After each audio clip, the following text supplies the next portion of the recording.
Hello and welcome. Brett here with clickmill.co. In this video on evangelism, we're going to be talking about how to avoid accidentally criticizing the people we're trying to evangelize to. So first things first, let's make sure we understand our motivation for evangelizing, because criticism is not something that we do intentionally.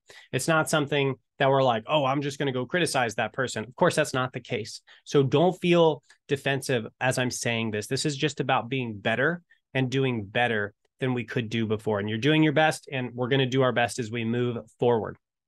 Now, when we evangelize, our heart is to share life. It's to share the peace and the joy and the love and the relationship with God. You know, God is whispering to your soul, to your spirit, and he's guiding you. And man, your life is totally different than before you met him. And you want to share that. You want them to have access to this. You've seen how far you've come in your relationship with God, and you're looking around at the relationships of the people in your life, and you love them so much, and you want them to have that too.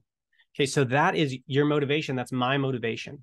And you want that for them so much. It's a beautiful motivation.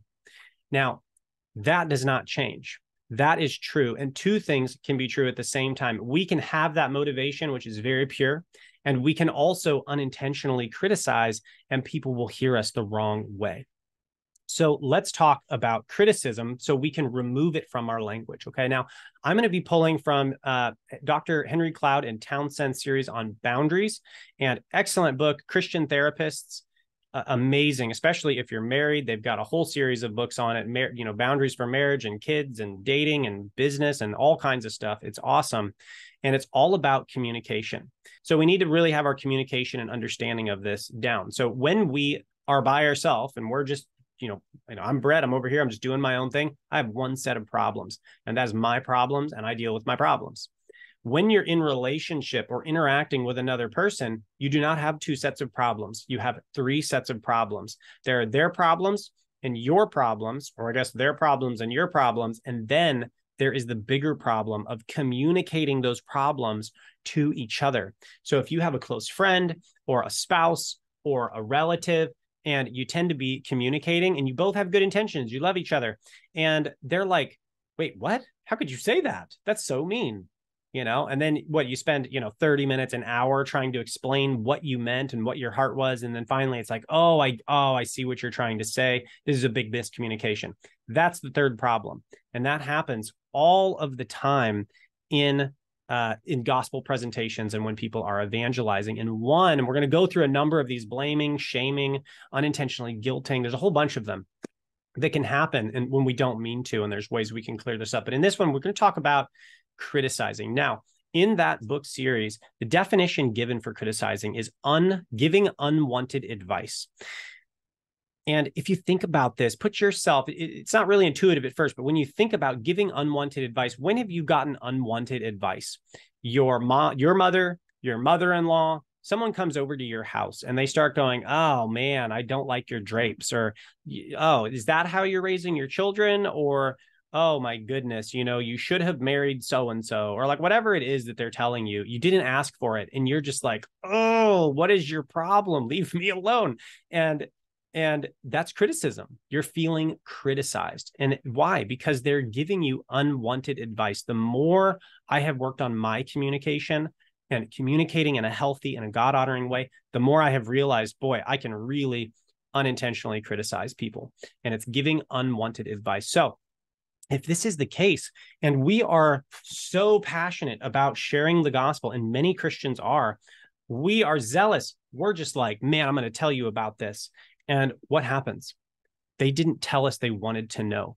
And so here we are sharing what we believe is life and love and all of these things. And they're over here, you're sharing, hey, you can overcome this problem, and God speaks to you, and here's the gospel, and you should accept Jesus. And it's like, it's all this stuff we're passionate about, but they're over there. They don't know they have a problem. They weren't asking. They were thinking about something else. And you're that person who's coming into their turf and into their yard and their life, and you're saying you should change this and you should change this, and I don't like this. And that is how it is heard every time.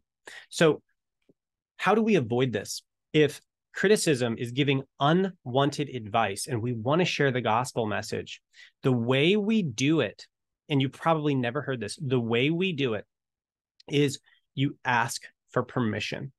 And it sounds crazy. And as we go through more of these videos, you're going to see exactly how that fits into a broader conversation, a broader evangelistic sort of conversation. And it's so smooth. People will go, yes, please. No, yeah, tell me your opinion. Okay.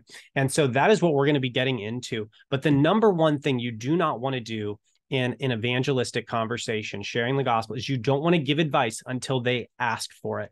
And there are two reasons. Number one, when they feel criticized because you're giving unwanted advice, they immediately shut down. The defenses go up, the sirens go off in their brain, and they say, that person's one of those critical, judgy Christians. I don't like them. And this is especially the case if you're talking to someone who would identify with any type of maybe like LGBT minority group, something like that. They identify as those, and they are more resistant because they feel more criticized than just somebody else. So there are certain groups of people that are even additionally sensitive for reasons that they believe they have. And so with that said, we need to be very conscious, and we have to communicate very respectfully, and we need to make sure we ask for permission before we share. And if you can't ask for permission because it's super duper awkward, it's not time to share. If you feel like if you ask for permission, they'd say, no, that's weird, it's not time to share. We haven't gotten to the place where the gospel will be accepted. So that's the first reason we want to ask, is because they're going to be super uncomfortable and they're going to shut down. Now, here's the second thing. If we can ask and they go, yes, absolutely. No, tell me what you think. What should I do? I've actually had people say these things to me. You tell me what you think I should do. And when I ask, and it's like, okay, they're saying the door is open. You can say whatever you want and I will listen to it and I'll consider it. And that is where you want to be. That's the position you want to be in when you evangelize and you share the gospel. So with that, in your conversations and in your evangelistic conversations, try to ask, is it okay if I share with you what I believe? And that's how we can say that. Or, I don't want to impose. I don't want to, criticize. I have some thoughts if you're interested in hearing them. If they say yes, then that's a great place to be. And then you can share. Thank you for watching this video. We're going to continue in the playlist on evangelism and evangelism training. I look to see you in the other videos. God bless.